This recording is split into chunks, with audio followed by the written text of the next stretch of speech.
ভগ্নাংশ বড় বড় ভগ্নাংশের অঙ্কগুলো যখন থাকবে, ঠিক আছে, এই অঙ্কগুলো করতে গেলে কিন্তু অনেকেরই ভুল হয়ে যাওয়ার সম্ভাবনা আছে। আজকের এই ভিডিওতে একটা শর্ট ট্রিক্স আমি বলবো, যেটা জানলে এই অঙ্কগুলো কিন্তু কোনো ভুল হবে না, প্লাস একদম জাস্ট সেকেন্ডের মধ্যে অঙ্ক নেমে যাবে তোমার, ঠিক আছে, জাস্ট 5 থেকে 10 সেকেন্ডের মধ্যে অঙ্কের অ্যান্সার পেয়ে যাবে, ঠিক আছে। তো চলো শুরু করা যাক। কি ট্রিক্স আছে দেখানো যাক। দেখো এই যে অঙ্কটা তোমরা দেখতে পাচ্ছ, এটি ফুড এসাইতে আসে একটা অঙ্ক, ঠিক আছে, এটি ফুড এসাইতে এসেছে আগের বার 2019, ঠিক আছে। এই অঙ্কটা আমরা পরে করছি, খুব ইজি অঙ্ক, এটা আমরা জানি। কিন্তু এই ধরনের যদি কোনো বড় ভগ্নাংশ দেওয়া থাকে তাহলে কি হবে, তখন অ্যান্সার কত আসবে, ঠিক আছে। দেখো এটা ট্রিক্স কি হবে দেখে নাও। এর ট্রিক্স হচ্ছে, যখন এই ধরনের কোনো বড় ভগ্নাংশ থাকছে না, যখন এই ধরনের কোনো বড় ভগ্নাংশ থাকছে, তখন আমাকে আগে এই ভগ্নাংশটা বের করে নিতে হবে, ঠিক আছে। এই পার্টিকুলার পার্ট থেকে আগে বের করে নিতে হবে।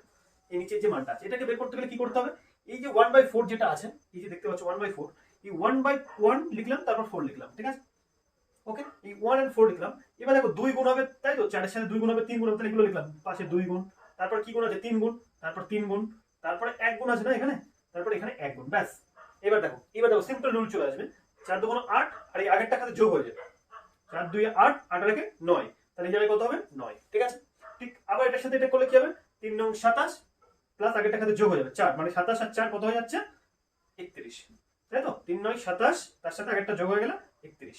ঠিক তেমন 31 গুণ 1 প্লাস 9 হয়ে যাবে, তাহলে কত হয়ে যাচ্ছে 31 আর 9 হচ্ছে 40। ওকে, তাহলে এটার মান কত আসবে, এই নিচের এই মানটার মান কত আসবে, এটার মান আসবে যে 40/31, ঠিক আছে, এটার মান 40/31 আসবে।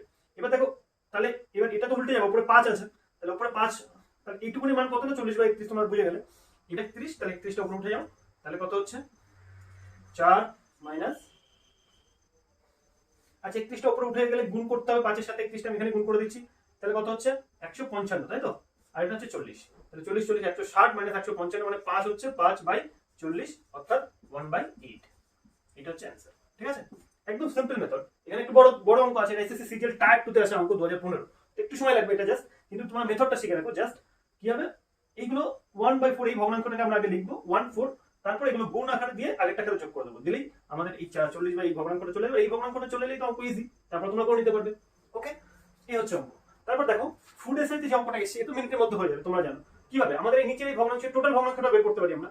তাহলে আমরা নিচের ভগ্নাংশটা বের করবো, এটা বের করবো, এটা তো বের করা একটু ছোট ভগ্নাংশ আছে, তাহলে কি হবে বলো, আমরা মেথড অনুযায়ী করলে 1 3 1 3 আছে, তাই তো, তার সাথে 2 গুণ আর 1 গুণ, তাহলে 2 গুণ তারপরে 1 গুণ হবে, তাহলে 3 গুণ 6, আর এটা আগে সেটার সাথে যোগ হয়ে যাবে, তাহলে 6 প্লাস 1 মানে 7, আবার 7 1 7 প্লাস 3 মানে 10, তাহলে এই নিচের এই পার্টটার মান কত হলো 10/7, তাহলে এবার যেহেতু 1 আছে না, উল্টে যাবে না, তার মানে উল্টে যাবে, তার মানে এটা মান টোটাল মান কত এসে যাচ্ছে 7/10, ঠিক আছে। আগে কত আছে x, x প্লাস 7/10 সমান কত 2, তাহলে x এর মান কত হবে 2 মাইনাস 7/10, অর্থাৎ 20 মাইনাস 7 মানে 13, 13/10, এটা হচ্ছে আমাদের অ্যান্সার।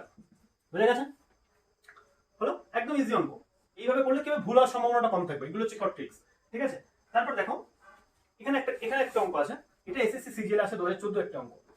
এই অঙ্কটা আমরা কি করবো তোমরা বলো, সেম মেথডে তোমরা নিজেরা করো অঙ্কটা, তারপর তোমরা দেখো আমি করে দিচ্ছি, ঠিক আছে। একটু পজ করে তোমরা নিজেরা অঙ্কটা সলিউশন করো।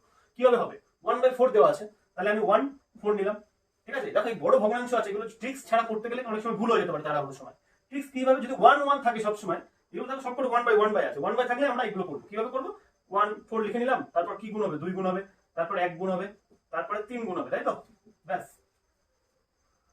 তারপর কি হবে, তাহলে 4 2 8 আর 1 9, তাই তো, 4 2 8 আর 1 9, তোমার 9 1 9 9 প্লাস 4, তাহলে কত হচ্ছে, এটা 13 হয়ে যাচ্ছে। 3 13 39 প্লাস 9, 39 প্লাস 9 হচ্ছে 48। ওকে, 48, তাহলে এই নিচে এই পার্টটার মান কত হচ্ছে 48/13, কিন্তু 1 আছে, 1 থাকা মানে এটা উল্টে যাবে, তাহলে 13 আমাদের 48, এটা আমাদের অ্যান্সার, ঠিক আছে। সবসময় যদি 1 থাকে তাহলে নিচে বড় হবে, 1 থাকা মানে নিচে বড় হবে, কিন্তু আমরা তো নিচের পার্টটা বের করে দিতাম, মানে 48/13, এটাকে উল্টে দিলে এইটা হয়ে যাবে, ঠিক আছে। যে কোনো ভাবে তোমরা করতে পারো, তাহলে এটা সবচেয়ে শর্ট ট্রিক্স হয়ে গেল না। ঠিক তেমনই দেখো এই অঙ্কটি, এখানে দেখো এইগুলো সবকটা এক আছে, মানে সাইডে যে কটা আছে সে কটা এক আছে, 1 + 1 + 1, আবার দেখো 1/1/1/1, ঠিক আছে, সব এইভাবে আছে। এই ধরনের অঙ্কগুলো থাকলে আরো সোজা, আরো ইজি ট্রিক্স। কি হবে, 2/3, তাহলে 2 আর 3 লিখে নিলে তুমি, ঠিক আছে।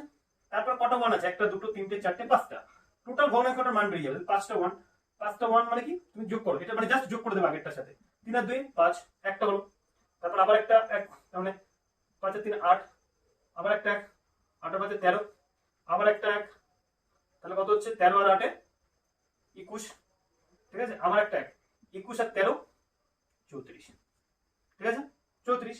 তাহলে এর মানটা কত আসবে বলো? এই টোটালটা মান আসবে 34/21,